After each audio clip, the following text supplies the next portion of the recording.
കർണാടക മൈസൂരു ജയദേവ ആശുപത്രിയിൽ കൂട്ടമരണം. 24 മണിക്കൂറിനിടെ മരിച്ചത് 11 രോഗികളാണ്. മരിച്ചവരെല്ലാം ഹൃദ്രോഗത്തിന് ചികിത്സ തേടിയവരാണ്. ഇന്നലെ ഐസിയുവിൽ ഡോക്ടേഴ്സ് ഉണ്ടായിരുന്നില്ല എന്നും കൂട്ടമരണത്തിന് കാരണം ആശുപത്രിയുടെ അനാസ്ഥയാണെന്നും ആക്ഷേപവും ഉയർന്നിട്ടുണ്ട്. എന്നാൽ വീഴ്ച ഉണ്ടായിട്ടില്ലെന്ന് ആശുപത്രി സൂപ്രണ്ട് ഡോക്ടർ സദാനന്ദ പറഞ്ഞു. മനേഷ് മൂർത്തി ചേരുകയാണ്. മനേഷ്, ഗുരുതരമായ ഒരു ആരോപണമാണ് ആശുപത്രിക്കെതിരെ ഉണ്ടാകുന്നത്. എന്താണ് ഇവിടെ സംഭവിച്ചത്?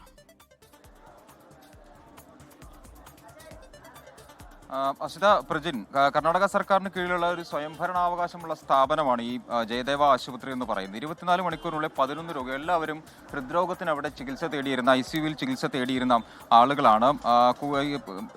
വലിയ അനാസ്ഥ ആശുപത്രിയുടെ ഭാഗത്തുനിന്നും ഉണ്ടാവുന്നു. ഡോക്ടേഴ്സ് ഉണ്ടായിരുന്നില്ല ഐസിയുവിൽ തുടങ്ങിയ കാര്യങ്ങളാണ് ഈ പറഞ്ഞ രീതിയിലുള്ള ഒരു ആരോപണമായി മരണത്തിന് കാരണമായി, കൂട്ടമരണത്തിന് കാരണമായി എന്തായാലും രോഗികളും കൂട്ടിരിപ്പുകാരും ഒക്കെ പറയുന്ന ഏറ്റവും പ്രധാനപ്പെട്ട കാര്യമെന്ന് പറയുന്നത് ഐസിയുവിൽ ഡോക്ടർമാരുണ്ടായിരുന്നില്ല എന്ന് ഈ രോഗികൾക്കൊപ്പം ഉണ്ടായിരുന്ന ആളുകൾ തന്നെ പറയുന്നുണ്ട്. അതാണ് ഇത്തരത്തിൽ ഒരു കൂട്ടമരണത്തിലേക്ക് നയിച്ചത് എന്നാണ് എന്തായാലും നാട്ടുകാർ, അവിടെയുള്ള ആളുകളെല്ലാം തന്നെ പറയുന്നത്. എല്ലാവരും ഹൃദ്രോഗത്തിന് ചികിത്സ തേടിയ ആളുകളാണ്. ഡോക്ടർമാരുടെ ക്ഷാമമുണ്ട് എന്നത് സത്യമാണ് എന്ന് പറയുന്നുണ്ട് ഈ പറഞ്ഞ ആശുപത്രി സൂപ്രണ്ട്.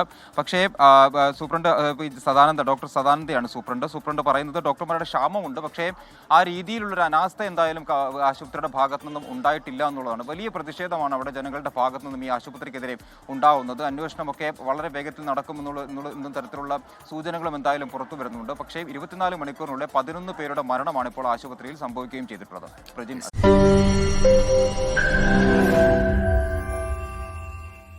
ലോകത്തെവിടെയായാലും ഏത് സമയത്തും 24 വാർത്തകളും ഓഗ്മെന്റഡ് റിയാലിറ്റി പാക്കേജുകളും എക്സ്പ്ലെയിനറുകളും വിശദമായി കാണാൻ ഞങ്ങളുടെ യൂട്യൂബ് ചാനൽ നിങ്ങൾക്ക് സബ്സ്ക്രൈബ് ചെയ്യാം.